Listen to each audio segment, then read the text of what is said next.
Oh, ba't ang lungkot-lungkot mo? Di ba katatapos lang ng honeymoon nyo? Paano kasi yun sa kanya? Kasing laki ng bote. Wow! Di ba yun yung gusto ng mga girl? Bote na white flower.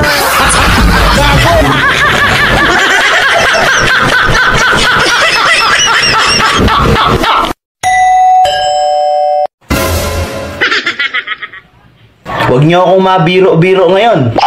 Wala akong natanggap kahapon kahit dahon. Naligo ka kasi, hindi yung puro kaka-cellphone mo. Tukutin ko yung mata mo dyan. Hala, simulan mo ako din ngayong hapon. Mainit din ang ulo ko. Hindi lahat ng masarap, mahal.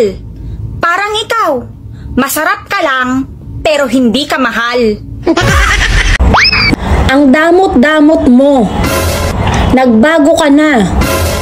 Hindi ka na kasing bait ng tulad ng dati. Yan ang sabi ng taong hindi ko napautang. Anak, tama na yan. Kainin mo na tong burger mo. Kundi ibibigay ko to dun sa mama.